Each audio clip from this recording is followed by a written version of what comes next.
Are you the gentleman that was sending me the blog posts? Yes, I am. Those are awesome. Thank you very much for that. You're welcome. It was an honor and a privilege. You did a lot for me right there. I was feeling pretty alone and isolated, and having trouble dealing with that. And it's just nice to have someone who cares like you do.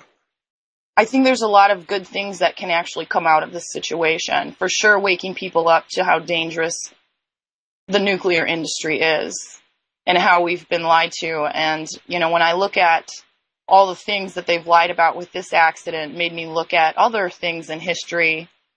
And that all kind of contributed to the awareness that I have now. So I'm actually like kind of grateful for that, to have that knowledge. But it is difficult, and there's lots of days when I just kind of shut myself in my room too, stay away from everyone till I feel better.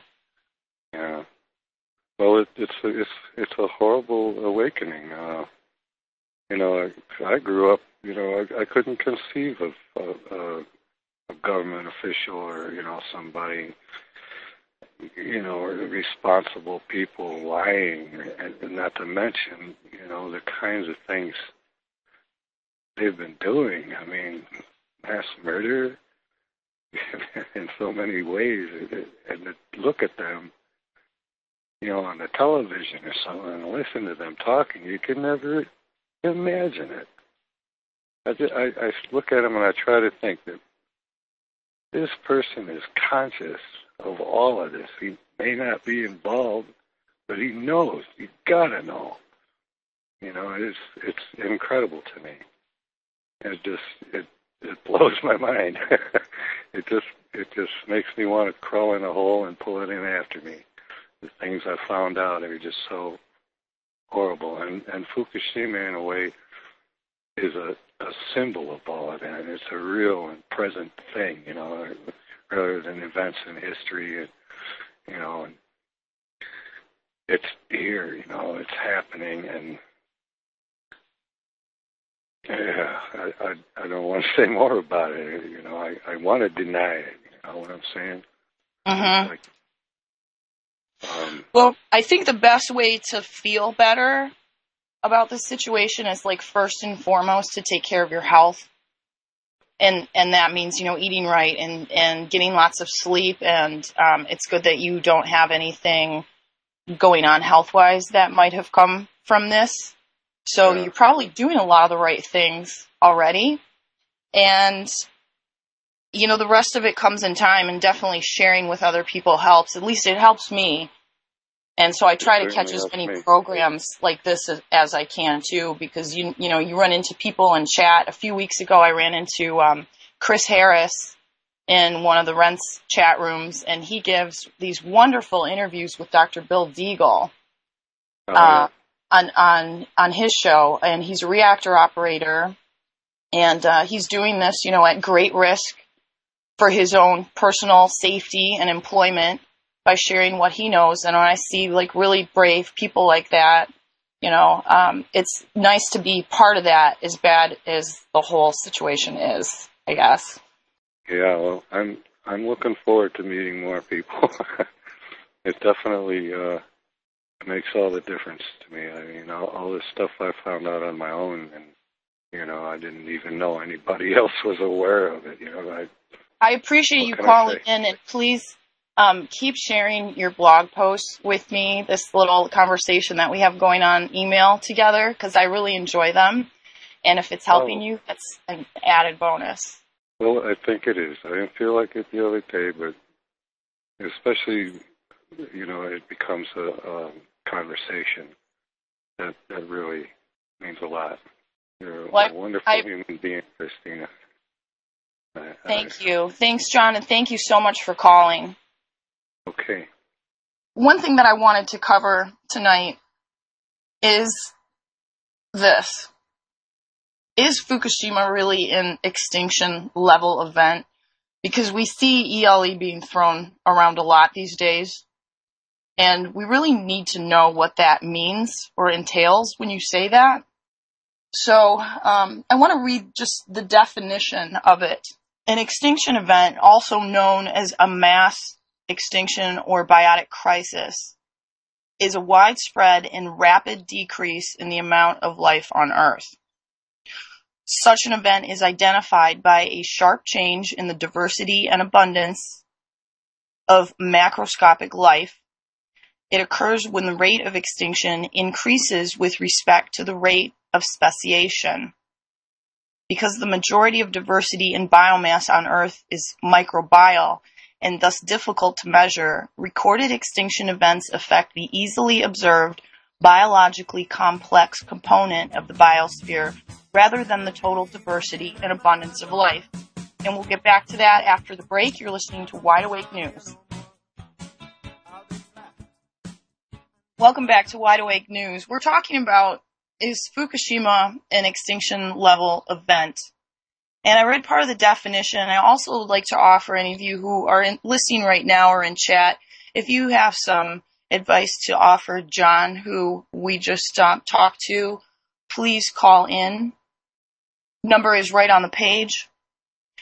This document continues. Since life began on Earth, several major mass extinctions have significantly exceeded the background extinction rate. The most recent, which I won't even try to pronounce, occurred approximately 66 million years ago, which was a large-scale mass extinction of animal and plant species in a geologically short period of time. In the past 540 million years, there have been 5 major events when over 50% of animal species died. Mass extinctions seem to be, with extinction rates low, estimates of the number of mass extinctions in the last 540 million years range from as few as 5 to more than 20.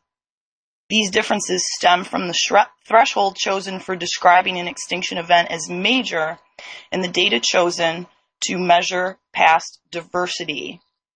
And that's where we run into a problem with trying to answer the question of whether or not Fukushima is an extinction level event. Now, are people dropping dead left and right? Not that I can tell, although I sure see a lot of funeral-related posts on my Facebook page these days. A lot of dead pets and things like that, but we really need data. We need to look at what has happened prior to and after the event. And that's where we're running into a problem. And I had mentioned this when I was on Charlie's show the other night. We don't have enough info to really get a good handle on this. We know what's happened in past accidents. We have tons of data from Chernobyl. We know what radiation does to the body. We know that none of it is good for you. And the real big factor in all of this is there was a large release of plutonium from the accident that was tracked all the way to Lithuania. Now, we may know what the levels were in Lithuania because of the study that was published, and we know because we can look at a globe and see that it passed over us too, but we only have some of this data. So, for those of us who screen capped the EPA numbers before they took them down, we know that it was picked up, but we don't know if it was picked up everywhere. So it's one of those fill-in-the-blank questions. We also have the Beagle Dog study, which I've talked about before, and we know from a study where Beagle Dogs inhaled plutonium that after a certain dose rate was given, 100% of those dogs died from radiation within a certain number of years from related illnesses and cancers. I believe it was 5 years. All of the dogs in the study by then had passed away. So we have this cause and effect data on health, but we have no real numbers to plug in. And I would have to say that based on what we do know, it does not appear at this time to be an extinction level event. But then how long do we drag this timeline out? Because by definition, it's a widespread and rapid decrease in the amount of life on Earth, but that rapidness is based on geological time. When we have more data, we may have a better idea. And if the accident gets worse, it's also going to change. Now, my opinion does not necessarily reflect the opinions of other researchers. If you want to call in and tell us what you think, 877-342-6673. The one thing that I do know is this: the only way we are ever going to be able to fix anything about this accident is if we keep talking about it. And there was a Canadian high school student this week who decided to talk about it. Alberta student science project finds high radiation levels in grocery store seafood. This was published in the Canadian Metro.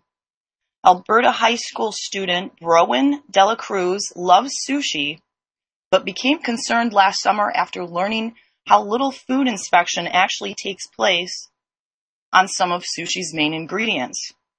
The grade 10 student from Grand Prairie said she was shocked to discover that in the wake of the 2011 Fukushima nuclear disaster in Japan, the Canadian Food Inspection Agency, CFIA, stopped testing imported foods for radiation in 2012. So she decided to carry out her own tests. Armed with a $600 Geiger counter bought for her by her dad, Dela Cruz studied a variety of seafoods, particularly seaweeds, as part of an award-winning science project that she will take to a national fair next month. Some of the kelp that I found was higher than what the International Atomic Energy Agency sets as radioactive contamination, which was 1,415 counts over a 10-minute period, she said. Some of my samples came up as high as 1,700 or 1,800. Dela Cruz also said the samples that lit up the most were products from China that she bought in a local grocery store. Her results actually caught the attention of judges at the Peace River Regional Science Fair, who moved her project along to the Canada-wide science fair that is occurring in Windsor, Ontario in May. I'm going to try to go to that. Dela Cruz also hopes to catch the attention of lawmakers in Ottawa with a petition urging the federal government to do more radiation testing on food. The CFIA states online that it continues to monitor events in Japan, but has no immediate plans to resume regular radiation testing, noting that Japanese controls on the sale of contaminated products remains intact. It's an interesting sentence. The agency did extensive testing on a variety of foods for 1 year after the nuclear disaster, but found no cause for concern at that time. More than 200 food samples were tested. All were found to be below Health Canada's actionable levels for radioactivity. The CFI states in a February 2014 posting on its website. As such, enhanced import controls have been lifted and no additional testing is planned. Well, I wonder what they're going to say if this girl wins this Canada-wide science fair. I mean, that's extraordinary. Here is one high school kid making a huge difference.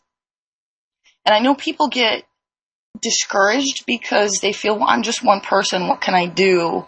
What difference will it make?